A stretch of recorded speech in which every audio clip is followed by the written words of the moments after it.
Hi hello നമസ്കാരം sorry ഭയം ഭക്തി ബഹുമാനം കൂടിപ്പോയി. ഈ സിനിമ ഇന്ന് റിലീസായിട്ടുള്ള ഏറ്റവും പുതിയ പടമാണ്. ദിലീപിൻ്റെ എക്സ്ട്രീം ലെവൽ ഹൈപ്പുള്ള പടമാണ് പുള്ളിക്കാരൻ്റെ പടങ്ങൾക്ക് പ്രത്യേകിച്ച് രാമലീല ഇറങ്ങിയപ്പോൾ ഹൈപ്പ്, അത് പിന്നെ ജയിൽ എഫക്റ്റ് ആയിരുന്നു.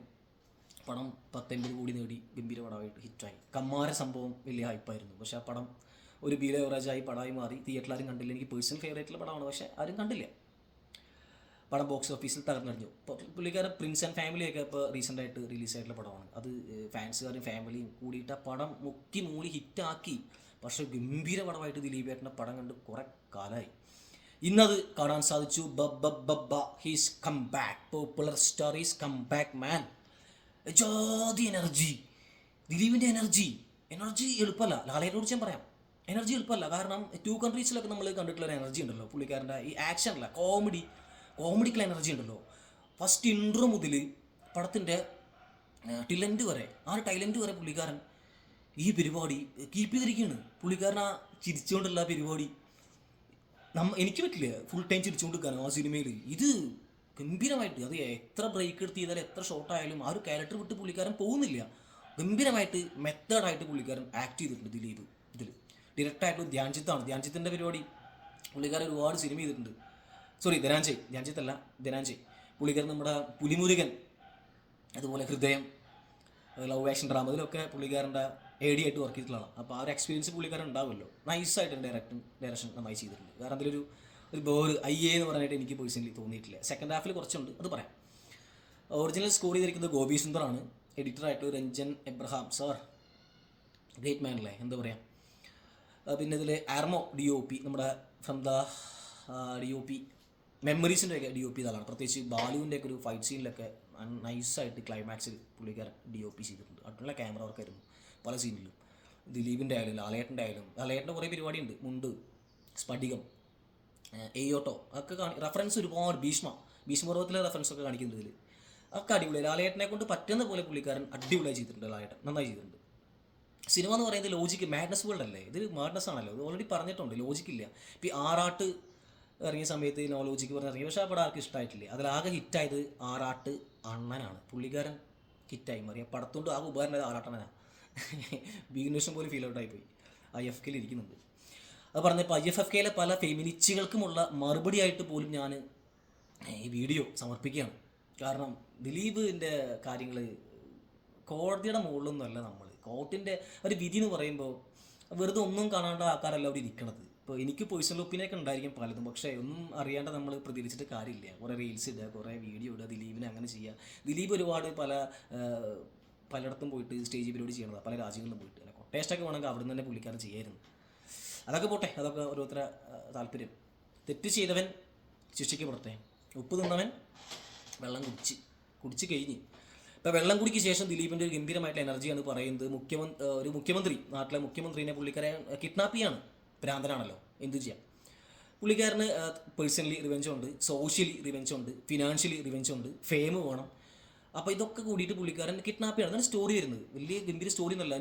നൂറിൻ ഷെരീഫ്, അതുപോലെ തന്നെ ഫാഹിം പറഞ്ഞല്ലോ, അവരാണ് ഇതിൻ്റെ റൈറ്ററായിട്ടുള്ളത്. ഗോകുലം ഗോപാലൻ ഇതിൻ്റെ പ്രൊഡ്യൂസറാണ്. Sir great. ഇങ്ങനെ സിനിമകൾ വരണം. ഇതിനൊക്കെ പൈസ മുടക്കാനായിട്ട് ആരും തയ്യാറാവാത്ത സബ്ജക്റ്റാണ്. നിങ്ങളെടുത്ത ഒരു വെല്ലുവിളിയാണത്. ഗോകുലം ഗോപാലൻ സാറും ലാലേട്ടനും ദിലീപേട്ടനും കൂടിയിട്ട് ഡാൻസൊക്കെ ഉണ്ട്, 3 ആൾ കൂടിയിട്ടുള്ള. അത് കിട്ടില്ല. ആ പ്രസൻസ്, ആ ഒരു സെക്കൻഡ് എനിക്ക് ഭയങ്കരമായിട്ട് ഫ്രെയിം ഇപ്പോഴും മനസ്സിലുണ്ട്. അവർ 3 പേരും കൂടിയിട്ടുള്ള ഗോകുലം സാർ ഡാൻസ് ചെയ്യുക, ആലോചിച്ച് നോക്കി, അടിപൊളിയായിരുന്നു. ഞാൻ വിചാരിച്ച ആനണി പെരുമ്പാവൂർ വരുന്നത്, വന്നിട്ടില്ലേ, ഭാഗ്യം. അത് ഗംഭീരമായിട്ട് ചെയ്തിട്ടുണ്ട്. അപ്പോൾ മുഖ്യമന്ത്രി എസ്കേപ്പായിട്ട് ദിലീപ് തട്ടിക്കൊണ്ട് പോകുന്ന, കിഡ്നാപ്പ് ചെയ്യുന്നത്, അതാണ് സ്റ്റോറിലേയും വരുന്നത്. അങ്ങനെ പോകുന്നൊരു സിനിമ. ദിലീപിൻ്റെ എനർജി ലെവൽ ഞാൻ പറഞ്ഞല്ലോ, ഗംഭീരമായിട്ട് തന്നെ പുള്ളിക്കാരൻ കോമഡികൾ. ഇതിൽ ബാലു വർഗീസൊക്കെ ആക്ട് ചെയ്തിട്ടുണ്ട്. പിന്നെ നമ്മൾ ഇതിൽ പഴയ വില്ലന്മാർ ഇതിൽ ആക്ട് ചെയ്തിട്ടുണ്ട്. സെക്കൻഡ് ഹാഫിലാണ് ലാലേട്ടൻ ഇൻട്രോ വരുന്നത്. ഇൻട്രോ എന്ന് പറയുമ്പോൾ അത് ഗോപി സുന്ദർ നന്നായിട്ട് തന്നെ പണി വെച്ചിട്ടുണ്ട്. കാരണം ലാലേട്ടന് കൊടുക്കല്ലോ റിയൽ OG കാണിച്ചിട്ടുള്ളത്. അത് ചർച്ചാ വിഷയമാകും, പലരും ട്രോളും, അതൊക്കെ പേഴ്സണൽ ഒപ്പീനിയൻ. അത് ഗോപി സുന്ദർ ആ ഒരു സമയത്ത് ലാലേട്ടൻ ഇൻട്രോ ഒക്കെ നന്നായിട്ട് തന്നെ ചെയ്തിട്ടുണ്ട്. നന്നായിട്ട് തന്നെ പുള്ളിക്കാരനെ പ്രസൻറ്റ് ചെയ്തിട്ടുണ്ട്. ആ ഒരു 10 മിനിറ്റേ ഉള്ളൂ പുള്ളിക്കാരൻ ഇൻട്രോയ്ക്ക് ശേഷം. 10 മിനിറ്റ്, ആ പാട്ടടക്കം ഒരു 15 മിനിറ്റ് മാക്സിമം ഉള്ളൂ. പിന്നെ ലാലേട്ടൻ ഡോണായി മാറാൻ വേണ്ടി പോകുന്നു. ഡോൺ ചൈന ടൗണിൽ പറഞ്ഞ പോലെ ഡോൺ. പുള്ളിക്കാരൻ്റെ ഫൈറ്റ്, പുള്ളിക്കാരൻ്റെ ആ ഒരു ലുക്കൊക്കെ നൈസായിട്ടുണ്ട്. വിഗ് കുറച്ച് ബോറായി തോന്നി ലാലേട്ടൻ്റെ, അത് കുറച്ച് ഓവറാണ്, അതിൻ്റെ ആവശ്യം ഉണ്ടായിരുന്നില്ലെന്ന് തോന്നി. ഒരു വയ്യ ബന്ധമായതുകൊണ്ട് തന്നെ ദിലീപിനെ അങ്ങനെയാണല്ലോ, അപ്പോൾ ലാലേട്ടനെ അങ്ങനെ ആക്കി എടുക്കണമല്ലോ. അതുകൊണ്ട് ഹൃദയപൂർവ്വത്തിലെ ആ ഒരു ലുക്കിലാണ് പുള്ളിക്കാരൻ ആ സിനിമയിൽ അഭിനയിക്കുമ്പോഴായിരിക്കാം പുള്ളിക്കാരൻ വന്ന് ചെയ്തിട്ടുള്ളത്. ആ ഒരു താടിയും ആ ഒരു പരിപാടി കാണിക്കുന്നുണ്ട് സിനിമയിൽ. ലാലേട്ടൻ്റെ ഇൻട്രോ ഒക്കെ അടിപൊളിയാണ്. പിന്നെ അങ്ങനെ സിനിമ പോകുന്നുണ്ട്, മുന്നോട്ട് പോകുന്നു. അപ്പോൾ ദിലീപിനെ ഹണ്ട് ചെയ്യണ്ടേ, ഹണ്ട് ചെയ്യാൻ ആൾ വേണം. ഈ മുഖ്യമന്ത്രിയുടെ മകൻ ആയിട്ടുള്ളത് നമ്മുടെ വിനീത് ശ്രീനിവാസൻ കിഡിലായി ചെയ്തിട്ടുണ്ട്, അടിപൊളിയായി ചെയ്തിട്ടുണ്ട്. പുള്ളിക്കാരൻ നല്ലൊരു ആക്ടറാണ് കേട്ടോ, നല്ല ഡയറക്ടർ മാത്രം, നല്ല ആക്ടറാണ്. ചെന്നൈ പാസം കുറേ പറയുന്നുണ്ട്, റെഫറൻസ് കുറേ പറയുന്നുണ്ട്. ലാലേട്ടൻ്റെ ഗാരേജിൽ രാജമാണിക്യം വണ്ടിയുണ്ട്. സുന്ദരി സുന്ദരി ഒന്നൊരുങ്ങി വാ എയ്യോട്ടോ വണ്ടിയുണ്ട് അവിടെ, ഓട്ടോറിക്ഷ ലാലേട്ടൻ്റെ ഗാരേജിലുണ്ട്. വിജയുടെ എനിക്ക് ഒരു വണ്ടി, എനിക്ക് പോക്കിരെന്ന് തോന്നുന്നു, അതിലത്തെ റെഫറൻസ് എന്ന് തോന്നുന്നു. കുറേ ബ്രഹ്മയുഗത്തിലെ റെഫറൻസിലാണ് ലാലേട്ടൻ്റെ സിഗരറ്റൊക്കെ വെച്ചിരിക്കുന്ന പരിപാടി കാണിക്കുന്നത്. അതൊക്കെ ഓക്കെ, ലാലേട്ടനല്ലേ, നമ്മളത് അംഗീകരിക്കണം. കാരണം പുള്ളിക്കാരൻ്റെ വേക്കണ പോലെ, അല്ലെങ്കിൽ പുള്ളിക്കാരൻ നന്നായി ചെയ്തിട്ടുണ്ട്, വേക്കണ പോലെ പുള്ളിക്കാരൻ നന്നായി ചെയ്തിട്ടുണ്ട്. ആ സെക്കൻഡ് ഹാഫിൽ ആ ഇൻട്രോ, ആ ഒരു 10 മിനിറ്റ് സൂപ്പറായി ചെയ്തു ലാലേട്ടൻ, നോ വേർഡ്സ്. പലപ്പോഴും ദിലീപേട്ടൻ നൈസായിട്ട് മാറി നിന്നിട്ട് ലാലേട്ടന് കൊടുത്തിരിക്കുകയാണ് ആ ഒരു 10-15 മിനിറ്റ്. അപ്പോഴും ദിലീപേട്ടൻ സ്കോർ ചെയ്യുന്നുണ്ട് പല സീനുകളിൽ. ഈ ആക്ഷനിൽ, ഡയലോഗുകളിൽ പുള്ളിക്കാരൻ്റെ ആ ഒരു സ്മൈൽ ഉണ്ടല്ലോ, ചിരിക്കുന്ന ട്രെയിലർ കണ്ടല്ലോ, ആ ചിരി ഉണ്ടല്ലോ, ആ പടം തുടങ്ങുന്ന ഇൻട്രോ തന്നെ കോമഡിയാണ്.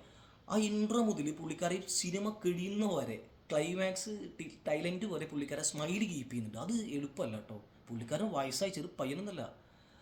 അത് വെച്ചുകൊണ്ട് പുള്ളിക്കാരൻ ആക്ട് ചെയ്യണം, ആ സ്മൈൽ വെച്ചുകൊണ്ട് പുള്ളിക്കാരൻ റിവെഞ്ച് ചെയ്യുന്നു, മുഖത്തൊക്കെ ബ്ലഡായിട്ട്. ക്ലൈമാക്സിൽ പുള്ളിക്കാരൻ്റെ ഒരു പരിപാടിയൊക്കെ ഉണ്ട്, ഇമോഷണലൊരു പരിപാടി ഇട്ടിട്ടുണ്ട്. ഓക്കെ ദിലീപ് ഇമോഷൻ ചെയ്ത് അറിയാലോ ഏത് ലെവലാവുന്നത്. മമ്മൂക്കയ്ക്ക് ശേഷം പിന്നെ സിദ്ദിഖ്, ദിലീപൊക്കെ ആക്ഷൻ ഈ ഇമോഷണലാകുമ്പോൾ കുറച്ച് ബുദ്ധിമുട്ടാണ്. ഇതിൽ കുറച്ച് നൈസായിട്ട് പുള്ളിക്കാരൻ്റെ ഒക്കെ കാട്ടിക്കൂട്ടുന്നുണ്ട്, നന്നായിട്ട് തന്നെ വർക്കൗട്ട് ആയിട്ടുണ്ട്. ധ്യാൻജിത്ത് വർക്കൗട്ട് ആക്കിയിട്ടുണ്ട് ആ ഒരു പരിപാടിയൊക്കെ. പിന്നെ ക്ലൈമാക്സിൽ വീണ്ടും ലാലേട്ടൻ വരുന്നത്, ലാലേട്ടൻ്റെ അത് എനിക്കൊന്ന് പേഴ്സണലി അതിൻ്റെ ആവശ്യം ഉണ്ടായിരുന്നില്ല. ലാലേട്ടൻ വരേണ്ട ആവശ്യമുണ്ടോ? ക്ലൈമാക്സിൽ ഒരു ഫൈറ്റ് കൊടുക്കാം, പക്ഷേ പുള്ളിക്കാരൻ സ്ഫടികം ലെവലിൽ മുണ്ടൊക്കെ പറിച്ച് തലയിൽ കിട്ടിയിട്ട് വലിച്ചെറിയുന്ന സീനൊക്കെ രസമായി ചെയ്തിട്ടുണ്ട്. പക്ഷേ ക്ലൈമാക്സിൽ മാത്രം ലാലേട്ടൻ്റെ ആവശ്യമുണ്ടെന്ന് എനിക്ക് തോന്നി. ദിലീപിന് അവിടെ ഒരു കുറച്ചുകൂടിയും ഒരു ഗ്യാപ്പ് കൊടുക്കായിരുന്നു, ഒരു വാല്യൂ കൊടുക്കായിരുന്നു പല സീനുകളിലും. ടോട്ടലി എനിക്ക് പേഴ്സണലി സാറ്റിസ്ഫൈഡ് ആണ്. തലച്ചോറ് മാറ്റി വെച്ചുകൊണ്ട് നിങ്ങൾക്ക് ഈ സിനിമ കാണാം, നിങ്ങൾക്ക് ഇഷ്ടപ്പെടും എന്നാണ് എൻ്റെ വിശ്വാസം. പടം എന്തായാലും നല്ല പടമാവും, ക്ലിക്കാവും പടം. കാരണം ഇങ്ങനത്തെ സിനിമകൾ വരണം. കുറേ LJP ഫിലിംസും ജോഷി സാറിൻ്റെ ഫിലിമുകളും ഈ മമ്മൂട്ടി കമ്പനിയുടെ സ്ലോ പോയിസൺ ഹിറ്റുകളും മാത്രം പോരാ, ഇങ്ങനെയുള്ള സിനിമകൾ കൂടി മലയാള സിനിമയിൽ വരട്ടെ. നമുക്കൊരു തെലുങ്ക് പടം വേണ്ടേ? കാണാം. Thank you.